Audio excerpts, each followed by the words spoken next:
Hi friends, welcome to Kavitha logs and tips. ಎಲ್ಲ ಹೇಗಿದ್ದೀರಾ? ಎಲ್ಲ ಚೆನ್ನಾಗಿದ್ದೀರಾ ಅಂತ ನಾನು ತಿಳಿದಿದ್ದೀನಿ ಫ್ರೆಂಡ್ಸ್. ನೋಡಿ, ನಾನು ನಿಮ್ಗೆ ಹೊಸ ಕೆಲವೊಂದು ಟಿಪ್ಸ್ನ ತಂದಿದ್ದೀನಿ. ಈ ಥರ ಟಿಪ್ಸ್ ನಿಮ್ಮ ಮನೆಯಲ್ಲಿ ಬಳಸೋದ್ರಿಂದ ನಿಮಗೆ ತುಂಬಾ ಅನುಕೂಲ ಆಗ್ಬೋದು ಫ್ರೆಂಡ್ಸ್. ನೋಡಿ, ನಾನು ಇಲ್ಲಿ ಮೊದಲನೇದಾಗಿ ನಿಮಗೆ ತೋರಿಸ್ಕೊಡ್ತಾ ಇದ್ದೀನಿ. ನಾವೇನು ಮಾಡ್ತೀವಿ, ಕೊಳ್ತೋಗಿರೋ ತೆಂಗಿನಕಾಯಿ ಎಲ್ಲ ಎತ್ತಿ ಬಿಸಾಕ್ತೀವಿ. ಬಿಸಾಕೋ ಬದಲು ಅದನ್ನ ಯಾವ ಥರ ನೀವು ಬಳಸ್ಬೋದು ಅಂತ ನಾನು ನಿಮಗೆ ತೋರಿಸ್ಕೊಡ್ತೀನಿ. ನೋಡಿ, ಅದನ್ನ ಒಂದು ನೀರಲ್ಲಿ ಹಾಕಿ ಚೆನ್ನಾಗಿ ಈ ಥರ ತೊಳ್ಕೊಳ್ಳಿ. ಆ ಬ್ಲ್ಯಾಕ್ ಎಲ್ಲ ನೀಟಾಗಿ ಹೊಟ್ಟೋಗ್ಬೇಕು. ಆ ಥರ ನೀವು ತೊಳ್ಕೊಂಡು ಆ ಬ್ಲ್ಯಾಕ್ ಎಲ್ಲ ನೀಟಾಗಿ ತೆಗೆದುಬಿಡಿ. ಅದು ತುಂಬ ಗಟ್ಟಿ ಇರುತ್ತೆ. ಒಂದೊಂದ್ಸಲ ನೀರಲ್ಲಿ ಹಾಕಿ ಸ್ವಲ್ಪ ಹೊತ್ತು ಬಿಟ್ಟು ಆಮೇಲೆ ನೀವು ಕ್ಲೀನಾಗಿ ಇದು ಮಾಡಿದ್ರೆ ನೀಟಾಗಿ ಹೊಟ್ಟೋಗುತ್ತೆ. ನೋಡಿ, ಆ ಥರ ಮಾಡಿ ಈ ಥರ ನೀಟಾಗಿ ಈ ಥರ ಮಾಡಿಕೊಂಡು ನೀವೊಂದು ಪ್ಲೇಟಲ್ಲಿ ತಗೊಂಡು ಅದಾದಮೇಲೆ ಅದನ್ನ ನೀವು ತುರ್ಕೊಬೇಕಾಗತ್ತೆ. ನೀವು ಬೇಕಾದರೆ ತುರ್ಕೊಬೋದು, ಇಲ್ಲಾಂದರೆ ನೀವು ಕಟ್ ಮಾಡ್ಕೋಬೋದು. ಆದರೆ ತುರ್ಕೊಂಡು ಹಾಕೋದ್ರಿಂದ ಏನಾಗುತ್ತೆ ಅಂದರೆ ಮಿಕ್ಸಿ ಜಾರ್ ಬ್ಲೇಡು ಬೇಗ ಕೆಟ್ಟೋಗೋದಿಲ್ಲ. ಕಟ್ ಮಾಡಿ ಹಾಕಿದ್ರೆ ಬ್ಲೇಡ್ ಎಲ್ಲ ಬೇಗ ಹೊಟ್ಟೋಗ್ಬಿಡುತ್ತೆ. ನೀವು ಆದಷ್ಟು ತುರ್ಕೊಂಡು ಹಾಕೋಕ್ಕೆ ಟ್ರೈ ಮಾಡಿ. ನಿಮಗೆ ಬೇಗ ಆಗಿಬಿಡುತ್ತೆ. ಪೇಸ್ಟ್ ಅದನ್ನು ನೀವು ಮಿಕ್ಸಿ ಜಾರ್ಗೆ ಹಾಕಿದ್ರೂ ಅದು ನೀಟಾಗಿ ಪೇಸ್ಟ್ ಆಗಿಬಿಡುತ್ತೆ ನೀವು ಈ ಥರ ತುರ್ಕೊಂಡು ಹಾಕೋದ್ರಿಂದ.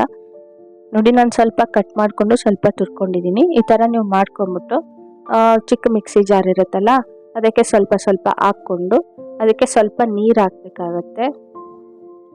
ನೀರು ಹಾಕಿ ನೀವು ಸ್ವಲ್ಪ ಅದನ್ನ ನೀಟಾಗಿ ಪೇಸ್ಟ್ ಮಾಡ್ಕೊಳ್ಳಿ. ನಾನು ತೋರಿಸ್ತಾ ಇದ್ದೀನಿ ನೋಡಿ, ಆ ಥರ ನೀವು ಮಾಡಿಕೊಂಡ್ರೆ ತುಂಬ ಚೆನ್ನಾಗಿ ನೀಟಾಗಿ ಪೇಸ್ಟ್ ಮಾಡ್ಕೊಂಬಿಡಿ. ನೋಡಿ, ನಾನು ಸ್ವಲ್ಪ ಹಾಕ್ಕೊಂಡು ತೋರಿಸ್ತಾ ಇದ್ದೀನಿ. ನೋಡಿ, ಈ ಥರ ನೀಟಾಗಿ ಪೇಸ್ಟ್ ಮಾಡ್ಕೊಬೇಕು. ಮತ್ತು ನೋಡಿ, ಈ ಥರ ಅದನ್ನು ಒಂದು ತೆಳ್ಳಗಿರೋ ಬಟ್ಟೆ ತಗೊಂಡು ಒಂದು ಬಟ್ಲ ಮೇಲೆ ಹಾಕಿ ಅದರಲ್ಲಿರೋ ಹಾಲೆಲ್ಲ ಸಪ್ರೇಟ್ ಮಾಡಬೇಕಾಗತ್ತೆ. ನೋಡಿ, ಮಿಕ್ಸಿ ಜಾರಲ್ಲಿ ಎಷ್ಟಿದ್ರೆ ಅಷ್ಟು ನೀಟಾಗಿ ತಗೊಳ್ಳಿ. ನಾನು ಕೊಬ್ಬರಿ ಎಷ್ಟಿತ್ತೋ ಅಷ್ಟು ಮಾತ್ರ ನಂದು ಪೇಸ್ಟ್ ಆಗಿದೆ. ನಿಮ್ಮ ಮನೆಯಲ್ಲಿ ಜಾಸ್ತಿ ಚಿಪ್ಪಿದ್ರೆ ನೀವು ಅಂದರೆ ಕೊಬ್ಬರಿ ವೇಸ್ಟ್ ಆಗಿರೋ ಹಾಳಾಗಿರೋ ಚಿಪ್ಪಿದ್ರೆ ನೀವು ವೇಸ್ಟ್ ಮಾಡಬೇಡಿ. ಈ ಥರ ಮಾಡಿ ಇಟ್ಕೊಳ್ಳಿ, ನಿಮಗೆ ತುಂಬ ಅನುಕೂಲ ಆಗ್ಬೋದು. ನೋಡಿ, ನಾನು ನೀಟಾಗಿ ಅದನ್ನೆಲ್ಲ ಒಂದರಲ್ಲಿ ಇಟ್ಕೊತಾ ಇದ್ದೀನಿ. ಈ ಥರ ಇಟ್ಕೊಂಡ್ಬಿಟ್ಟು ಹಾಲನ್ನ ಸಪ್ರೇಟ್ ಮಾಡ್ಕೊಳ್ಳಿ. ಸಪ್ರೇಟ್ ಮಾಡಿಕೊಂಡು ಗ್ಯಾಸ್ ಮೇಲೆ ಒಂದು ಬಾಣಲಿ ಇಟ್ಬಿಟ್ಟು ಅದರಲ್ಲಿ ನೀವು ಈ ಹಾಲನ್ನ ಹಾಕ್ಕೊಂಡು ನೀವು ಒಂದು 15 ನಿಮಿಷ ಆಗೋಷ್ಟು ಇದನ್ನ ಬಿಸಿ ಮಾಡಬೇಕಾಗತ್ತೆ. 15 ನಿಮಿಷ ಆದಮೇಲೆ ನೋಡಿ, ಅದು ನೀಟಾಗಿ ಬಿಸಿ ಆಗ್ತಿದೆ.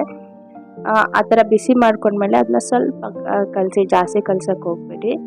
ಮತ್ತು ಅದು ನೀಟಾಗಿ ಬಣ್ಣ ಬದಲಾಗುತ್ತಲ್ಲ ಆಮೇಲೆ ಅದು ಎಣ್ಣೆ ಎಲ್ಲ ಆಚೆ ಬಿಡುತ್ತೆ. ನಾವು ಕೊಬ್ಬರಿ ಎಣ್ಣೆನ ಇದರಿಂದ ಮಾಡ್ಕೊಬೋದು ಫ್ರೆಂಡ್ಸ್.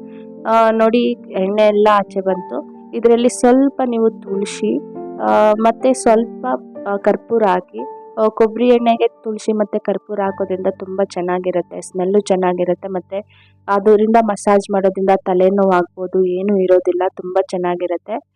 ಮತ್ತು ಅದನ್ನ ತಣ್ಣಗಾದ್ಮೇಲೆ ಒಂದು ಬಟ್ಲಲ್ಲಿ ಆಗ್ಬೋದು, ಗ್ಲಾಸಲ್ಲಿ ಆಗ್ಬೋದು, ನೀವು ಶೋಧಿಸ್ಕೊಳ್ಳಿ ನೀಟಾಗಿ. ಆ ಎಣ್ಣೆ ಎಲ್ಲ ಸಪ್ರೇಟ್ ಬರುತ್ತೆ. ನೋಡಿ, ಎಷ್ಟು ಚೆನ್ನಾಗಿರೋ ಕೊಬ್ಬರಿ ಎಣ್ಣೆ ಇಲ್ಲಿ ರೆಡಿ ಆಗಿದೆ. ಇದು ಬೇಕಾದರೆ ನೀವು ತಲೆಗೂ ಯೂಸ್ ಮಾಡ್ಬೋದು, ಬಳಸ್ಬೋದು. ಇಲ್ಲ ಅಂದರೆ ನೀವು ದೀಪಕ್ಕೆ ಸಹ ಇದನ್ನು ಹಾಕಿ ಬಳಸ್ಬೋದು. ನೋಡಿ, ಕೊಬ್ಬರಿನ ಯಾವುದೇ ಕಾರಣಕ್ಕೂ ವೇಸ್ಟ್ ಮಾಡೋಕ್ಕೆ ಹೋಗಬೇಡಿ. ಈ ಥರ ನೀವು ಮಾಡಿ ಇಟ್ಕೊಂಡ್ರೆ ನಿಮಗೆ ತುಂಬಾ ಉಪಯೋಗ ಆಗ್ಬೋದು ಫ್ರೆಂಡ್ಸ್. ಈ ಥರ ನೋಡಿ, ಎಣ್ಣೆನ ನೀವು ಆಚೆಯಿಂದ ತರ್ತೀರಲ್ಲ, ಅದ್ರ ಬದಲು ಈ ಥರ ವೇಸ್ಟ್ ಮಾಡ್ದಿರ ಈ ಥರ ನೀವು ಮಾಡ್ಕೊಬೋದು ಫ್ರೆಂಡ್ಸ್.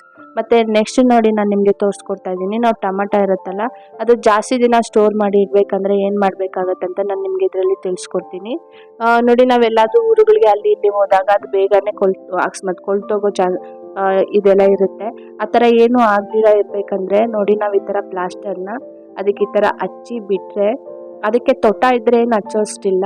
ತೊಟ ಇಲ್ಲ ಅಂದರೆ ಈ ಥರ ಪ್ಲಾಸ್ಟರ್ನ ಹಚ್ಚಿ ಬಿಡೋದ್ರಿಂದ ತುಂಬ ದಿನವೇ ಇರುತ್ತೆ. ಟೊಮೆಟೊ ಏನೂ ಕೊಳ್ತೋಗೋದಿಲ್ಲ.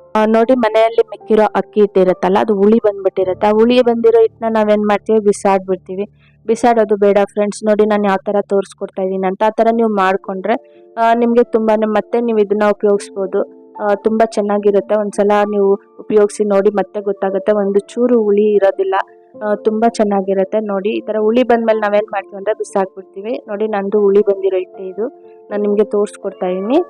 ಈ ಹಿಟ್ಟನ್ನ ನೀವು ನೀಟಾಗಿ ಒಂದು ಪಾತ್ರೆಯಲ್ಲಿ ಹಾಕ್ಕೊಂಬಿಟ್ಟು ಮತ್ತು ಮಿಕ್ಸಿ ಜಾರ್ಗೆ ಸ್ವಲ್ಪ ಅನ್ನ ಇರುತ್ತಲ್ವ, ಅನ್ನ ಹಾಕ್ಕೊಂಡು ಅದಕ್ಕೆ ಸ್ವಲ್ಪ ಅಕ್ಕಿ ಹಿಟ್ಟು ಹಾಕ್ಕೊಬೇಕು.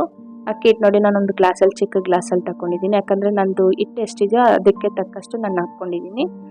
ನೋಡಿ, ಸ್ವಲ್ಪ ಅಕ್ಕಿ ಹಿಟ್ಟು ಮತ್ತು ಅನ್ನನ ನಾನು ರುಬ್ಕೊಂಬರ್ತಿದ್ದೀನಿ. ಸ್ವಲ್ಪ ನೀರು ಹಾಕ್ಬಿಟ್ಟು ರುಬ್ಕೊಂಬಂದಮೇಲೆ ನೋಡಿ, ಅದನ್ನು ನೀಟಾಗಿ ಅದಕ್ಕೆ ಹಾಕ್ಕೊತಾ ಇದ್ದೀನಿ. ಅದು ಹಿಟ್ಟಿದೆಯಲ್ಲ ಅದಕ್ಕೆ ಹಾಕ್ಕೊಂಬಿಡಿ ನೀಟಾಗಿ. ಅದು ಜಾರಲ್ಲಿ ಎಷ್ಟಿದ್ರೆ ಅಷ್ಟು ನೀಟಾಗಿ ತೆಗೆದ್ಬಿಟ್ಟು ಅದಕ್ಕೆ ಹಾಕ್ಕೊಬೇಕಾಗತ್ತೆ. ನೋಡಿ, ನೀವು ಈ ಥರ ನೀವು ಖಂಡಿತ ಮಾಡಿದ್ದೀರಂದರೆ ನೀವು ಹಿಟ್ಟನ್ನ ಯಾವತ್ತೂ ವೇಸ್ಟ್ ಮಾಡೋದಿಲ್ಲ. ಇದನ್ನು ಯಾವ ಥರ ಬಳಸ್ಬೋದು ಅಂತ ನಾನು ತೋರಿಸ್ತೀನಿ. ನೋಡಿ, ನಾನು ಮತ್ತೆ ರವೆ ಸ್ವಲ್ಪ ಹಾಕ್ಕೊತಾ ಇದ್ದೀನಿ. ಒಂದು ಕಪ್ಪಲ್ಲಿ ರವೆ ಹಾಕ್ಕೊಂಡಿದ್ದೀನಿ. ಈ ಥರ ಈ ಮೂರನ್ನ ಚೆನ್ನಾಗಿ ಕಲಿಸ್ಕೊಂಬಿಡಿ. ಕಲಸಿದಾದ್ಮೇಲೆ ನೀವು ಮತ್ತೆ ಇದಕ್ಕೆ ಸ್ವಲ್ಪ ಅಡುಗೆ ಸೋಡಾ ಹಾಕಬೇಕಾಗತ್ತೆ. ಜಾಸ್ತಿ ಬೇಡ, ಸ್ವಲ್ಪ ಹಾಕ್ಕೊಳ್ಳಿ. ಒಂಚೂರು ಅಡುಗೆ ಸೋಡಾ ಹಾಕ್ಕೊಂಬಿಟ್ಟು ನೋಡಿ, ಅಷ್ಟು ನಾನು ಸ್ವಲ್ಪನೇ ಒಂದು ಪಿಂಚ್ ಆಗೋಷ್ಟು ಹಾಕ್ಕೊಳ್ತಿದ್ದೀನಿ.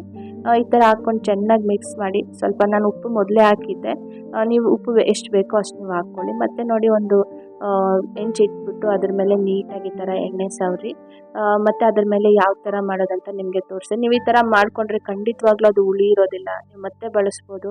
ನೀವು ಒಂದು ಸಲ ಅದನ್ನ ವೇಸ್ಟ್ ಮಾಡೋ ಬದಲು ನಾವು ಈ ಥರ ಒಂದು ಸಲ ಮಾಡಿ ನೋಡಿ, ಖಂಡಿತ ನಿಮ್ಗೆ ಇಷ್ಟ ಆಗ್ಬೋದು. ಇಷ್ಟ ಆದರೆ ಪ್ಲೀಸ್ ಲೈಕ್ ಕೊಡೋದನ್ನ ಮಾತ್ರ ಮರಿಬೇಡಿ ಫ್ರೆಂಡ್ಸ್. ಅದೇ ಥರ ನನ್ನ ಚಾನಲ್ನ ಸಬ್ಸ್ಕ್ರೈಬ್ ಮಾಡಿ ನನಗೆ ಸಪೋರ್ಟ್ ಮಾಡಿ. ಇನ್ನೂ ಚೆನ್ನಾಗಿರೋ ವಿಡಿಯೋಸ್ನ ನಾನು ಮಾಡ್ತೀನಿ. ನೋಡಿ, ನಾನು ನಿಮಗೆ ತೋರಿಸ್ಕೊಡ್ತಾಯಿದ್ದೀನಿ ಎಷ್ಟು ಚೆನ್ನಾಗಿರೋ ದೋಸೆ ಬಂದಿದೆ. ಇದ್ರ ಮೇಲೆ ಬೇಕಾದರೆ ನೀವು ಇದನ್ನ ಚೆನ್ನಾಗಿ ಗಾರ್ನಿಷ್ ಮಾಡ್ಕೊಬೋದು, ಅಂದರೆ ಡೆಕೋರೇಷನ್ ಮಾಡ್ಕೊಬೋದು. ನೋಡಿ, ಮಕ್ಕಳಿಗೆ ಕೊಡಬೇಕಂದ್ರೆ ಈವ್ನಿಂಗ್ ಟೈಮ್ಸ್ ಈ ಥರ ಮಾಡಿ ಕೊಟ್ಟರೆ ಅವ್ರಿಗೂ ತುಂಬ ಇಷ್ಟ ಆಗ್ಬೋದು. ನೋಡಿ, ನಾನು ಸ್ವಲ್ಪ ಈರುಳ್ಳಿ ಮತ್ತು ಸ್ವಲ್ಪ ಕ್ಯಾರೆಟ್ ಮತ್ತು ಸ್ವಲ್ಪ ಕೊತ್ತಂಬರಿ ಮತ್ತು ಸ್ವಲ್ಪ ಗರಂ ಮಸಾಲಾನ ಹಾಕ್ಬಿಟ್ಟು ನೀಟಾಗಿ ಈ ಥರ ಮಾಡಿ ಕೊಟ್ಟರೆ ಮಕ್ಕಳು ಸಹ ತುಂಬ ಇಷ್ಟಪಟ್ಟು ತಿಂತಾರೆ. ನೀವೊಂದು ಸಲ ಇದನ್ನ ಟ್ರೈ ಮಾಡಿ ನೋಡಿ ಫ್ರೆಂಡ್ಸ್, ನಿಮಗೆ ಇಷ್ಟ ಆಗ್ಬೋದು. ನೋಡಿ, ಈ ಥರ ಅದ್ರ ಮೇಲೆ ಒಂದು ಪ್ಲೇಟ್ ಮುಚ್ಚಿಟ್ಬಿಟ್ಟು ಸುಮ್ಮನೆ ಒಂದು 2 ನಿಮಿಷ ಆ ಥರ ಮುಚ್ಚಿಟ್ಬಿಟ್ಟು ತೆಗೆದು ನೋಡಿ, ನಿಮ್ಮದು ದೋಸೆ ರೆಡಿ ಆಗಿಬಿಟ್ಟಿರುತ್ತೆ. ಈ ಥರ ನೀವು ಮಾಡಿಕೊಂಡ್ರೆ ನಿಮ್ಮ ಹಿಟ್ಟು ವೇಸ್ಟ್ ಆಗೋದಿಲ್ಲ. ಖಂಡಿತ ಈ ಥರ ಟ್ರೈ ಮಾಡಿ ನೋಡಿ, ನಿಮಗೆ ಇಷ್ಟ ಆಗ್ಬೋದು ಫ್ರೆಂಡ್ಸ್.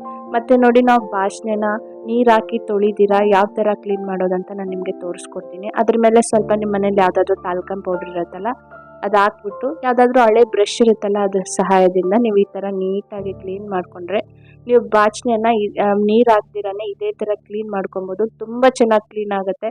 ಒಂದು ಸಲ ಟ್ರೈ ಮಾಡಿ ನೋಡಿ. ಅಲ್ಲಿ ಗಲೀಜೆಲ್ಲ ನೀಟಾಗಿ ಬಂದುಬಿಟ್ಟಿದೆ, ನಾನು ನಿಮಗೆ ತೋರಿಸ್ಕೊಡ್ತಾ ಇದ್ದೀನಿ. ತುಂಬ ಚೆನ್ನಾಗಿ ಕ್ಲೀನ್ ಆಗುತ್ತೆ ಫ್ರೆಂಡ್ಸ್. ಇದನ್ನೊಂದು ಸಲ ಟ್ರೈ ಮಾಡಿ ನೋಡಿ. ಇದೇ ಥರ ನಾನು ಇನ್ನೂ ಹೆಚ್ಚಾಗಿ ವಿಡಿಯೋಸ್ ಮಾಡಬೇಕಂದ್ರೆ ಪ್ಲೀಸ್ ನನ್ನ ಚಾನಲ್ನ ಲೈಕ್ ಮಾಡಿ, ಸಬ್ಸ್ಕ್ರೈಬ್ ಮಾಡಿ, ಬೆಲ್ ಬಟನ್ ಕ್ಲಿಕ್ ಮಾಡಿ. ಇನ್ನೂ ಹೆಚ್ಚಾಗಿ ನೋಟಿಫಿಕೇಷನ್ ನಿಮಗೆ ಬರುತ್ತೆ. ಅದೇ ಥರ ನನ್ನ ಚಾನಲ್ನ ಶೇರ್ ಮಾಡಿ.